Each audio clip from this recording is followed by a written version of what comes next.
I am joined by Kristie, General Manager of the Dewberry Charleston, coming to us from Charleston, South Carolina. How are you? I'm doing well. How are you? I'm well. I have a very good friend that moved to Charleston years ago. His name is Dallas Houston. I don't know So, him. so there's that. Yes. Well, tell us about the past 6 months for you personally. How's that been? Yeah. So our hotel, like many others, closed at the end of March. We were closed until the end of June. Utilizing that time, we're a completely independent property, and our owner currently has one hotel. So we, had to work through a lot of this ourselves. Just, how we reopen, what does it look like? Our hotel is a luxury property. So really keeping that, keeping the luxury with being very safe. So that was what a lot of that time was spent. So at the end of June, we reopened, and we have been open since then. One thing that we did that I haven't heard from any other hotels is we're actually only open 5 days a week.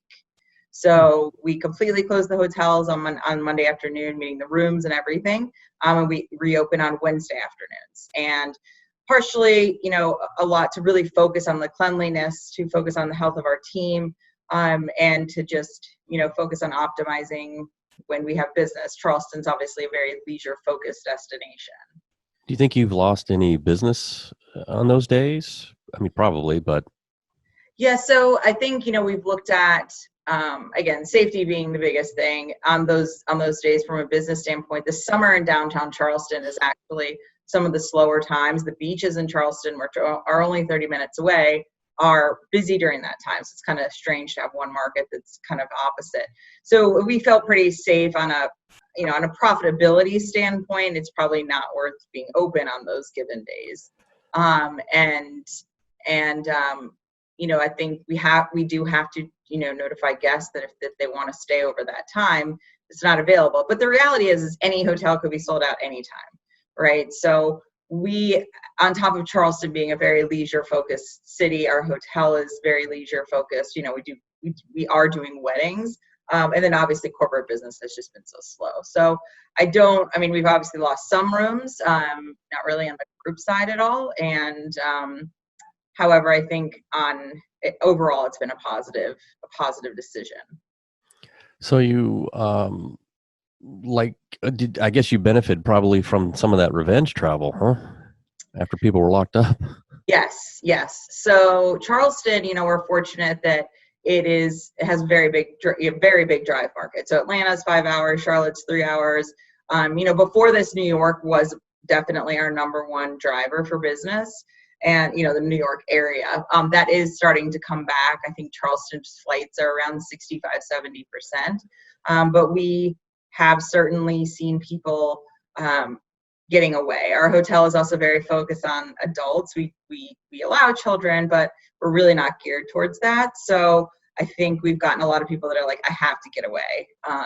And our bar, we have a rooftop bar that's been actually extremely busy, and 90% of it's outside. So that's been great atmosphere.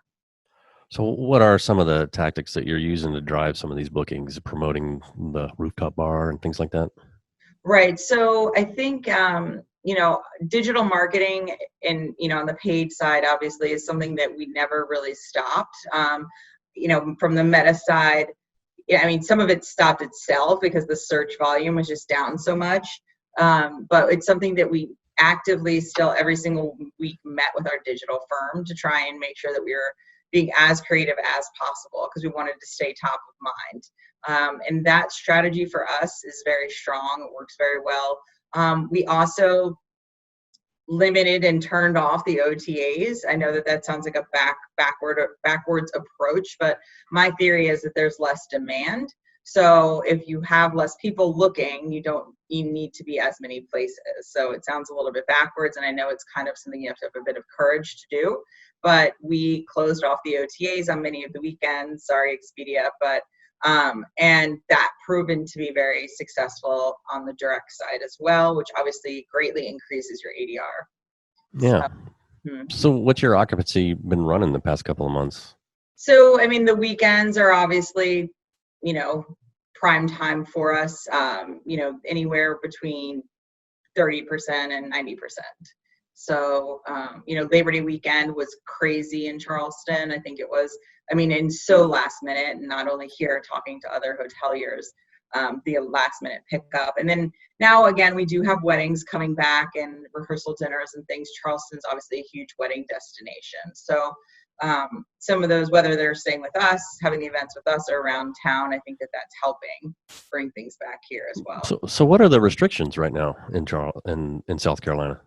Well, just this week, the governor took off all restrictions for food and beverage outlets, except meaning occupancy. So we're allowed to be at 100% occupancy. We are not following that just because we want to be a little bit more restrictive to be a bit safer. The one kind of strange, I guess, restriction the governor did put in place is no alcohol can be served after 11 o'clock. So, I think just trying to avoid people socializing too much. But you can't catch COVID after 11. It does. It's like the Gremlins. Is that what it is? So it comes out at 11:01. Exactly. But no, Charleston and South Carolina has big colleges, and I think it's a very leisure state. Hospitality is top industry here, so I think just trying to get people from. It really didn't affect us, but we were never open that late. But the college bars and things, I think, is really affecting. Well, I gotta tell you that I like that personally. That everyone locked up, and as soon as we started to reopen things in Europe, in the U.S., everywhere, the cases would go up again. You can't lock us up, and your governor is like really opened the doors, but you guys have decided, well, okay, that's good, but this is what we're gonna do, and that's good. I think it's taken responsibility for what you're providing, and the safety to your guests and your staff. I like that. That's good. Yeah. Right. It's definitely been, bringing back our team and really focusing on profitability has been a huge focus. And the team we have, so thankful for all of them. We're all doing everything like every other hotel, but we've been able to maintain at least some sort of profit by, just controlling costs too. So it's exhausting, but it's very hard to balance luxury and saving costs, especially. But when we talked about limiting services and things like that, we offer valet to every guest, and we figure if they don't want it and they want to park their own car, they can. I'll tell you, 98% of people still use valet.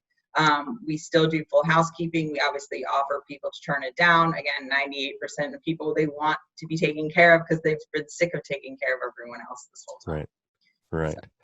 Well, with the time remaining, Kristie, advice for other hoteliers going through this? My biggest thing is, again, I think especially with the rates and the sales strategies, that it's, panicking or dumping your rates is not helping anybody. It's just a matter of, I think there are a lot of people still out there that have money, and it's just having the courage to be patient and creative to get that right business, because that's just something that will take years to overcome for not only your property, but all the properties surrounding it. So, and think about the channels that you manage and really focus on distribution to focus on profitability. All right. That's some good advice. Well, thank you for joining me. Yes. Thank you so much. All right. Take care. Thanks.